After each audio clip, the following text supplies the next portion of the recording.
Sixer Nation, you could say whatever you want about James Harden, but what you can't say is that he don't want to win. Right here proves it.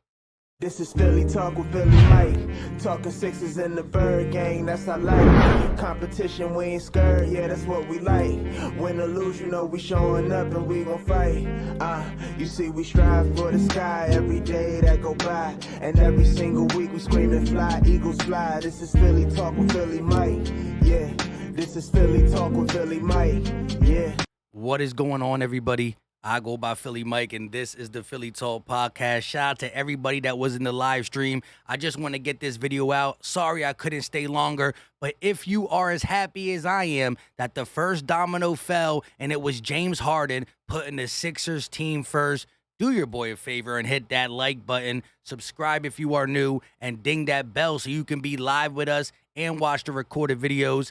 Sixers star James Harden is declining his $47.4 million player option for the 2022-2023 season and intends to return on a contract in free agency that gives the Sixers financial flexibility to bolster the roster, sources tell Shams. But that's not it. The best part is even this.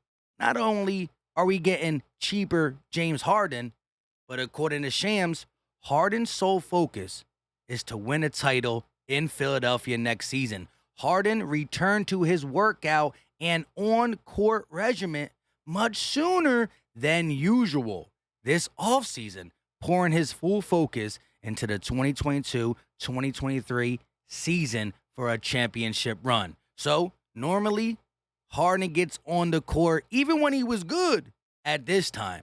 He feels the pressure. He feels that he could be better, and he wants to. So he's on it earlier. Now, in the live stream, I spoke about this, and for those who didn't tune into that, it's important to hear this. I was down on Harden at the end of the season. I saw the inefficiency, the lack of willingness to shoot. But at the end of the day, no team in NBA history got put together at the halfway mark and went far in the playoffs. One thing is changing and adding and bolstering in the offseason and having the long grind of a season to now get ready for the playoffs, but no team did it on a short leash. So maybe James Harden was playing with a little bit of let me see. So I'm going to factor all that in with the mindset that a lot of people said he didn't have in him to take a pay cut. Now, the domino that fell, the first big one was Harden. Looks like P.J. Tucker is a sure thing tomorrow at 6 o'clock. But now we have things like, let's look over here at Victor Oladipo. Why not? Depending on how much Harden is taking less, which hasn't been reported, not yet until the contract comes out. Victor Oladipo, he's injured. He's always injured. He proved he could stay healthy with Miami, and he proved that when in doubt, he's one of the best players to come off the bench and give you instant offense.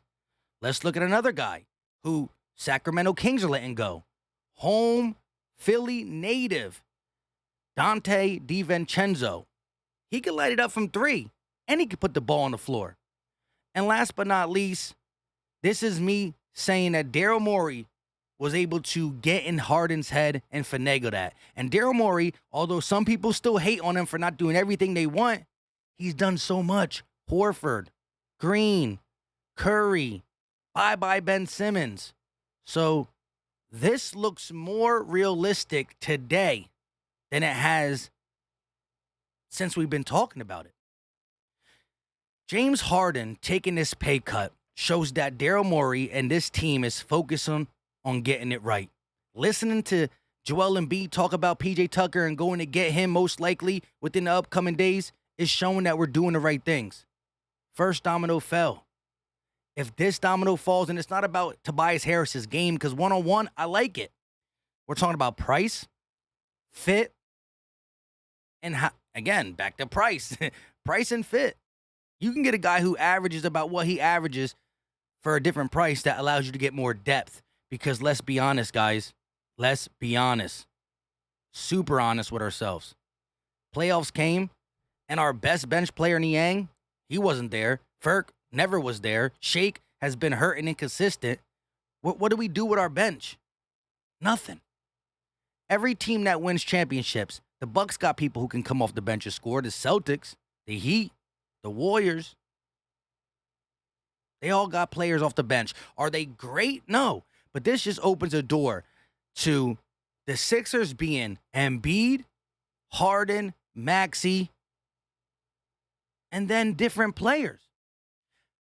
I'm not willing to just say that it's a done deal. Tobias is off, but I'm more convinced now than ever that Daryl Morey is trying to surround Embiid with wing shooters, long guys, players who can rebound still, but not just rebound, also shoot, because PJ Tucker's still shooting 40% and one of the best corner threes. I think that Daryl Morey is trying to do Joel Embiid give him as much help as possible because he sees the window is 2 to 3 years.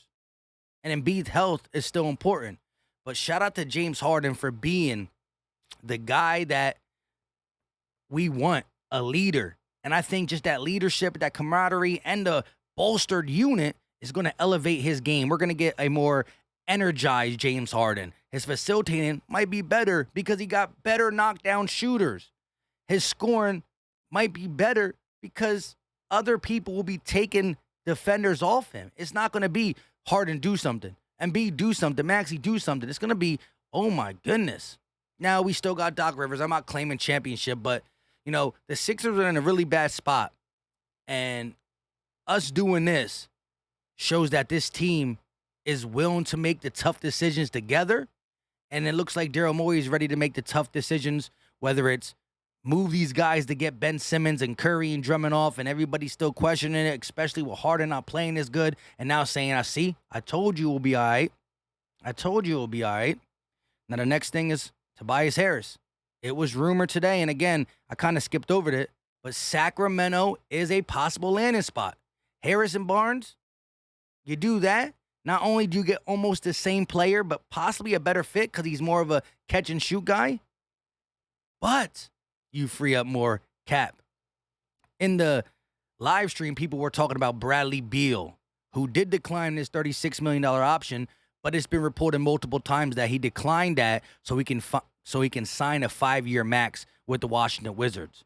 But Bobby Portis is out there. TJ Warren is out there. Lonnie Walker is out there. There's players out there. Let me find out that the Sixers can find themselves 8 deep with Embiid, Maxey, and Harden still being the key 3. Y'all let me know your thoughts in the comment section. Again, hit that like button if you're just excited that Harden did the right thing.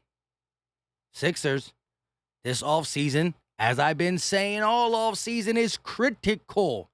Every decision got to be well thought because we've been put in a bad place. But Daryl Morey digging us out. And you could say he dug us in. Not really. Ben Simmons dug us in. Elton Brand dug us in. Morey is digging us out. Leave all your thoughts in the comment section. I go by Philly Mike. This is the Philly Talk Podcast. Like, subscribe. We'll be covering the Sixers. And I'll catch you on the next one.